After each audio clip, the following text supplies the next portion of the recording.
How has Harsha Bhogle's commentary, according to you, evolved?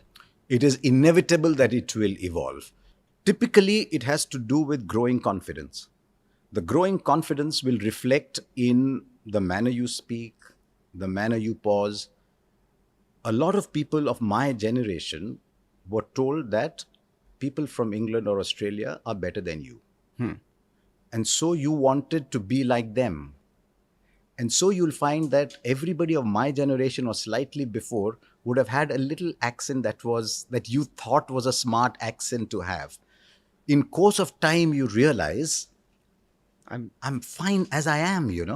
And so you'll find in my work that the accent changes as you go along, the speed changes, because when you're not confident, you speak very fast.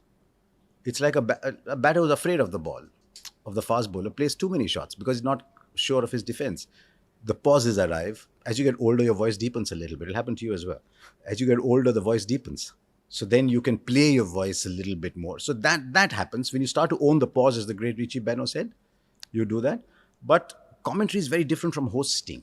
For a long time, I was a host who did commentary. And the challenges of a host are vastly, vastly, vastly different from the challenges of a commentator. You say that, you were basking in the reflected glory of people like Sachin Tendulkar, Rahul Dravid, Saurav Ganguly, the big five, as they call them. Greatest broadcasting time of my life. Broadcasting time of your life.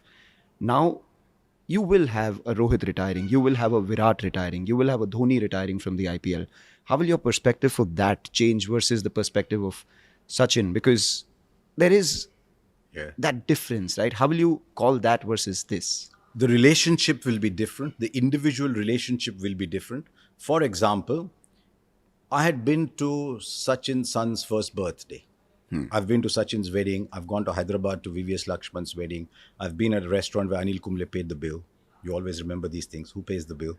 I've been at a restaurant. Lovely, lovely, dignified man. So there are these relationships that you've built and a trust that they had in you, that some things will never come out. There was no clickbait. There was no desire to be the story that will be everywhere. So trust remained. With the younger players, I don't have the same relationship because I cannot have. They were not born when I started. So it's very different. I found myself once in a presentation saying, "Aao bete." And my producer said, "Kya kaha tum kaan mein? Aapne bete bola." And I can't respond to him. I said afterwards, "He's younger than my son." I said, "Main kya kahunga? Ayarchi aiye." But that happens without you realizing, "Aao bete, aao." Or you put an arm around them. Yeah.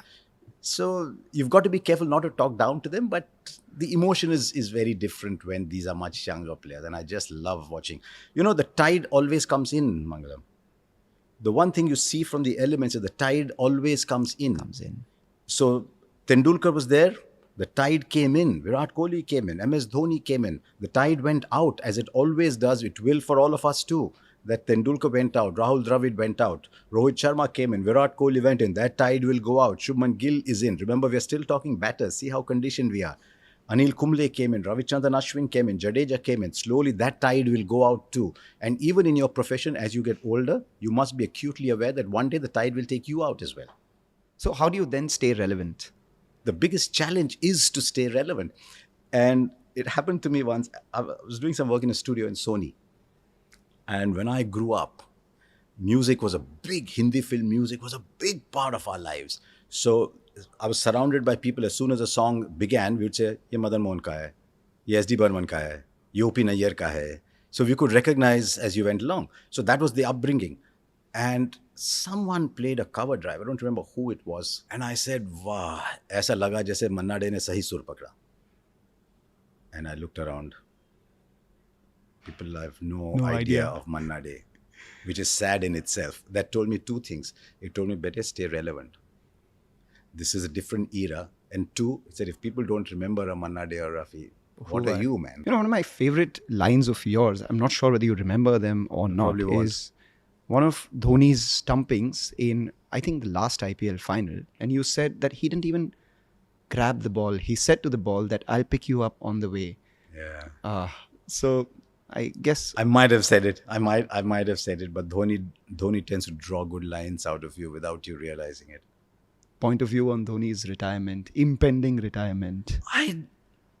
I seem to be asking him that every year. Exactly. And now he comes ready with answers knowing I'm going to ask him that. I'm hoping to do one more conversation with him because for some reason people seem to like it. And normally post-match presentations, you're very crisp, 3 questions, 4 questions. I found when I'm doing Dhoni, nobody asked me to stop. Because You don't have a voice wants to producer listen to telling you, Dhoni. okay, that's it, that's enough. Sometimes they'll tell you, last question. So you say, okay.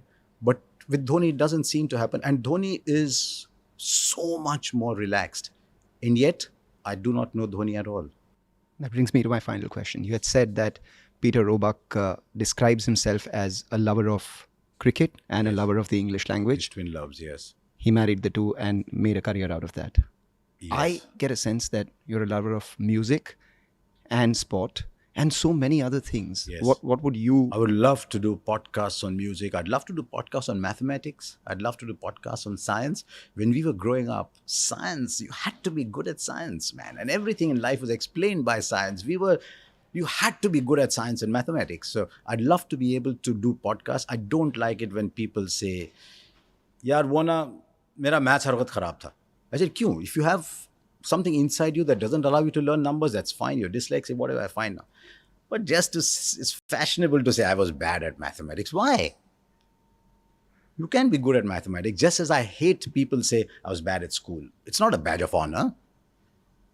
I was bad at school. If I was bad at school, I'd hide in one corner and say I was not good enough at school. So I'd like to do a lot more of that if there's enough people commissioning it. That's not something that I will do for an income. That's something I'll do for passion.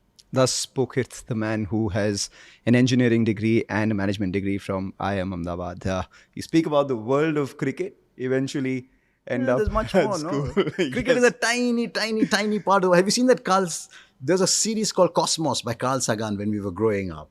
And then sometimes on video, or on Twitter, you'll see these things about the solar system and then it keeps moving back and back and back and back and back and back. And the Earth is a little pinprick somewhere in the giant solar system. Cricket is not only a pinprick, but cricket is a tiny part of our world. It's not the only thing in our world. You know, the first thing that I ever said on any interview that I did with you was, what cricket do they know? Cricket who only know. The Yeah. great CLR James. And I think it's only full circle that I ended on that. Yeah, there you go. Thank you. Thank you.